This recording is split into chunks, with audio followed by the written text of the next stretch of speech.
श्रीमन्नारायण नारायण हरि हरि ओम। श्रीमन्नारायण नारायण हरि हरि ओम। श्रीमन्नारायण नारायण हरि हरि ओम। श्रीमन्नारायण नारायण हरि हरि ओम।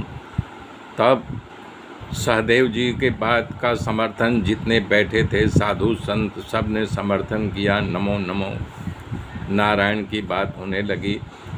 तब युधिष्ठिर अपने पटरानी द्रौपदी के साथ, अपने भाइयों के साथ, अपने कुल और अपने सके संबंधियों के साथ भगवान श्री कृष्ण को ऊंचे आसन पर बैठाया, उनका चरण धोया और उनका धुले हुए पानी से अपने मस्तक पर छिड़का और ऊंचे आसन पर बैठा करके उनकी अग्र पूजा की।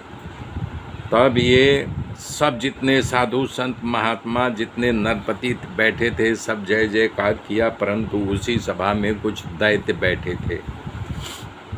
उनको अग्र पूजा भगवान की पसंद नहीं आई। उसमें दम घोष का लड़का शिशुपाल बैठा था, खड़ा हो गया और न बोलने वाले बचनों को बोलने लगा कि बताओ, ये पांडवों की मति मारी गई है, सहदेव कल का छोकरा और ये सभासदों को बीच में बैठ करके अपने मन की कर रहा है। इतने बुद्धिजीवी हैं, इतने सालों की तपस्या करते करते तमाम साधु संत बैठे हुए हैं, व्यास जी बैठे हुए हैं, सबका नाम गिला गया जितने संत आए थे। ये अग्र पूजा नहीं, ये गाय चराने वाला, कोई अपने कुल परंपरा की रीत न निभाने वाला, सिर्फ गाय को चराता है, गाय दूता है, उजड़ है, अपने मन की ही करता है, उसकी तुम पूजा कर रहे हो।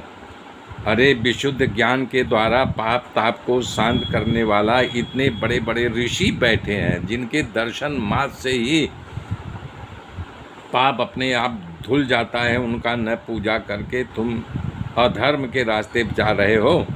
हाँ, मन में आए जो वही करते हो, जिसे कोई गुण नहीं है। ऐसे गुण रहित की अग्र पूजा का अधिकारी किस तरह से तुम लोगों ने बना लिया।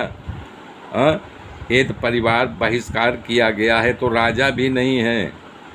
हाँ, तुम लोगों ने जानबूझ करके ऐसा कर रहे हो। ये जब चलते हैं लोग तो बेचारी पृथ्वी भी कांपती होगी। सुखदेव जी कह रहे हैं इस प्रकार से शिशुपाल ने न बोलने वाले बचनों को लगातार बोलता गया। वहाँ जितने सम्मानित साधु संत और नरेश बैठे थे वो सब बीच में गड़गड़ाहट होने लगी। कुछ लोग तो सभा छोड़ करके जाने लगे, इसलिए कि भगवान का अपमान हो रहा है, सभा में बैठे हुए शुभ कर्म का नाश हो रहा है। शिशुपाल का अविवेक देख करके वो सभा छोड़ने लगे कि या तो इसकी हत्या कर दे या तो सभा छोड़ दे, क्योंकि गुरुजनों का अपमान या वरिष्ठ जो उनका अपमान उनसे सही नहीं हो रहा था। तो महापुरुष जो है शिशुपाल से लड़ने की तैयारी करने लगे। तो इस बात का बुरा पांडवों को भी लगा। भगवान हमारे यहाँ बोलने लगे, भगवान हमारे यहाँ आए हुए मेहमान हैं और तुम इस प्रकार से इनकी शस्त्र लेकर के उठा लिए और राजाओं से युद्ध करने की धमकी दे रहे हो, ये हमारे यहाँ नहीं चलेगा।